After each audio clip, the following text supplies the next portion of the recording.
Hai, peace of Christ lovers, welcome back to our channel. Kembali bersama saya, Pastor Sarah, hanya di The Real Pastor Sarah and the Prophecies, Pastor Sarah Reaction Channel, Sarah FM, kata hari ini, Christ is my Lord God. Saudara, saya mau menyampaikan hal yang sangat penting kepada saudara semua yang mendengarkan pada hari ini. Ya, tidak secara kebetulan. Jadi, tanamkan baik-baik di dalam otak dan hatimu apa yang akan saya sampaikan hari ini. Yang mau saya sampaikan adalah wajah Islam sebenarnya. Kita masuk poin yang pertama. Yang jelas, semuanya ini adalah karakter daripada iblis. Karakter siapa saudara? Karakter iblis. Apa saja itu? Karakter iblis itu yang pertama, berdusta. Makanya dia dikatakan bapak segala pendusta. Dan yang kedua, dia membunuh, membinasakan. Dia benci melihat orang bersuka cita. Dia benci melihat orang berbahagia. Jadi dimanapun dia berada, dia selalu membuat onar dan selalu menjadi biang kerok. Tidak ada masalah, dia buat masalah. Itu sifat iblis atau setan. Nah, yang ketiga sifat iblis lagi, karakter iblis, yaitu dia benci damai. Yang keempat, dia raja intimidasi. Dia sangat hebat dalam mengintimidasi orang. Yang kelima, tentu saja dia penuh dengan tipu muslihat. Karena yang namanya berdusta, ini satu paket dengan tipu muslihat. Jadi dunia tipu-tipu, propaganda, takiyah, itu identik dengan dirinya. Nah, kita masuk poin yang pertama. Wajah Muslim atau Islam sebenarnya. Yang pertama, berdusta atau takiyah. Tipu-tipu. Saudara ingat kejadian Cianjur kemarin? Dan ini masih sampai hari ini. Ya, makanya saudara harus pahami kejadian Cianjur dan beberapa kota yang lain di Indonesia. Daerah-daerah Muslim. Itu semua memang tidak secara kebetulan terjadi bencana alam secara serentak. Ini bukan bicara soal iklim Indonesia yang memang lagi begini, begitu, kata prediksi BMKG ya. Tetapi memang faktanya saudara, ini daerah-daerah Muslim semua.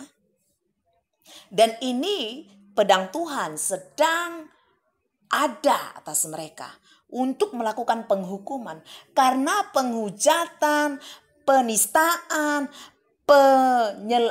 semena-menaan ya.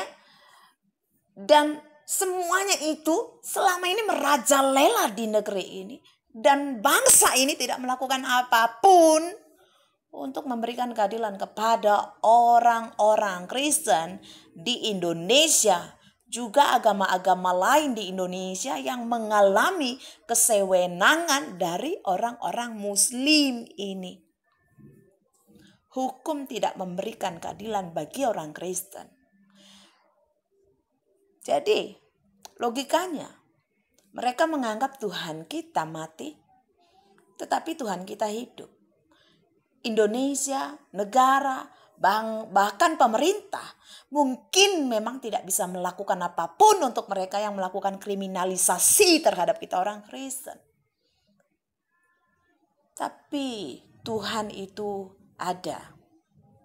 Dan saat ini Tuhan yang berperang dengan mereka.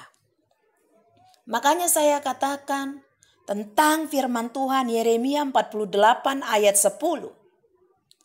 Itu sangat jelas, saudara harus kau pahami. Itu pesan Tuhan hari ini, dulu, hari ini, dan selama-lamanya kau harus pahami ini. Ini bukan cuma bicara soal Cianjur.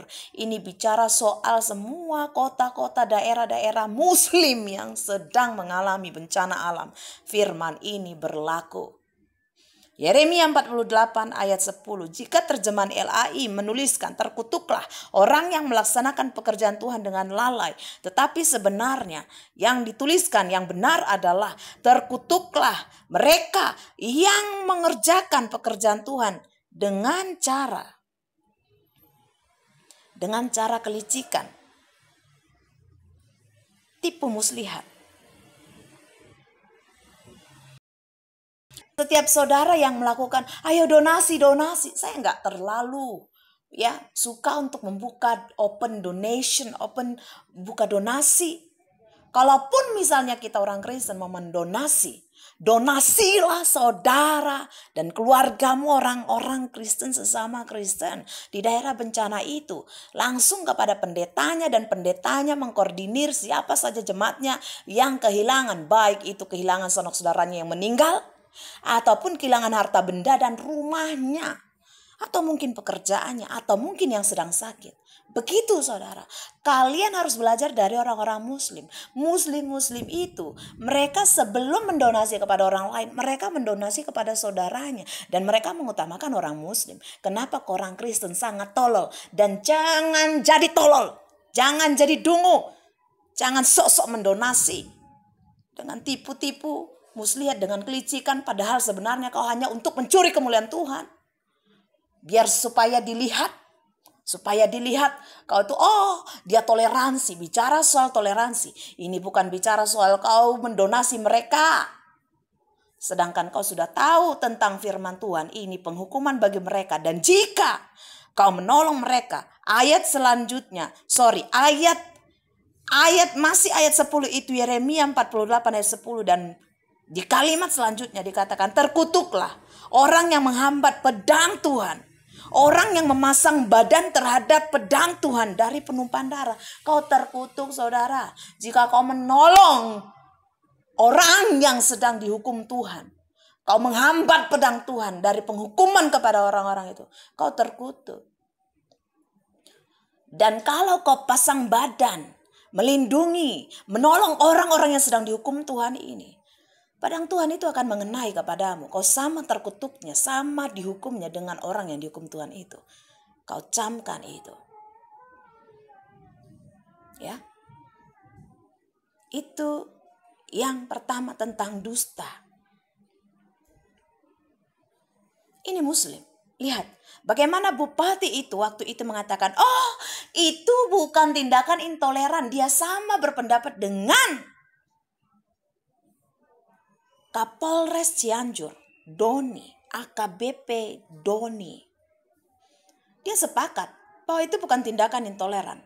Bahkan mereka menambahkan, memang itu seharusnya itu salah, itu memang salah melakukan pencopotan itu. Tetapi menaruh label itu juga pada tindakan kemanusiaan itu juga salah katanya. Hello, kau tolol sekali. Dan ketika orang-orang Kristen menarik donasinya, ditambah karena mereka tidak tahu diri, donasi pakaian-pakaian yang layak pakai itu dibuang mereka. Makanan, ada yang Indomie juga itu dikomplain oleh mereka. Jangan mie terus dong, yang enak gitu loh. Padahal dalam kehidupan sehari-harinya aja mereka belum tentu makan enak, kan orang-orang miskin. Ketika gereja tarik mundur, apa yang dilakukan bupati? Inilah tipunya, inilah kebohongan, inilah dustanya. Mereka propaganda, ya, bilang kami nggak menolak donasi. Tolonglah, jangan hanya gara-gara oknum kalian tidak mendonasi kami. Hey, ini yang kedua. Mereka sangat hebat dalam mengintimidasi. Mana kasihmu? Ketika kita kasih, mereka masih menuntut dan mengatakan bahwa kita tidak tulus. Kenapa harus ada label dan bla bla? Giliran kita udah terserah. Masa bodoh amat, kita lepas tangan. Dan mereka menuntut, mana kasihnya? Hey, kalau kamu mau ngemis, muslim kalau kamu mau mengemis di kalanganmu sendiri. Dan kau orang Kristen jangan tolol. Perhatikan Yeremia 48 ayat 10. Itu bicara tentang kita dan kepada mereka yang dalam penghukuman Tuhan. Jangan pernah kau membela mereka. Siapa kau merasa lebih hebat daripada Tuhan, sampai kau pasang badan ketika Tuhan sedang menghukum orang-orang ini. Dan yang ketiga, tentang bagaimana mereka juga rajin mencuci otak. Karena mereka sendiri pun sangat, yang dilakukan mereka juga adalah hasil-hasil pencucian otak, saudara. Dan mereka ingin mencoba mencuci otak. Di video saya saat saya live streaming waktu itu, saudara lihat. Nih, Kristen Dungu, stop mendonasi. Saudara lihat, ketika saya menyinggung tentang satu kota di Cianjur. Itu namanya kota Kristen. Kampung Kristen, bukan kota Kristen. Kampung Kristen, satu kampung di kota Cianjur. Itu Kristen, itu tidak ada bedanya seperti kampung Cina di Yogyakarta. Sudah saya bilang ya, itu sudah ada dari ratusan tahun yang lalu, bahkan berabad-abad yang lalu, saudara. Dimana pada saat itu ya ada hubungannya dengan masa penjajahan dan orang Cina ya di ini yang di Jogja ya membantu dalam kemenangan sultan zaman dulu. Lalu diberikanlah daerah itu. Makanya dikatakan kampung Cina. Begitu juga dengan orang Kristen ini. Jadi karena ada zaman dulu ini seperti ada pertemanan, persahabatan ya, dan memang mereka yang sudah lebih dulu di situ, itu namanya kampung Kristen di kota Cianjur. Jadi kalau saudara ada mendengar ya tentang otak-otak muslim yang mencuci otak saudara, mengatakan supaya ini memprovokasi ya, lalu mengatakan bahwa keadaan ini relawan melakukan kristenisasi di sana, nggak benar, saudara. Nggak ada yang masuk Kristen pada saat bencana-bencana ini ya. Itu tidak benar ya. Yang benar adalah kota itu, Cianjur, memiliki satu kampung yang namanya kampung Kristen, dan memang orang Kristen di situ. Dan itu kan sudah saya sampaikan, hanya 60 keluarga di sana. 60 keluarga ya.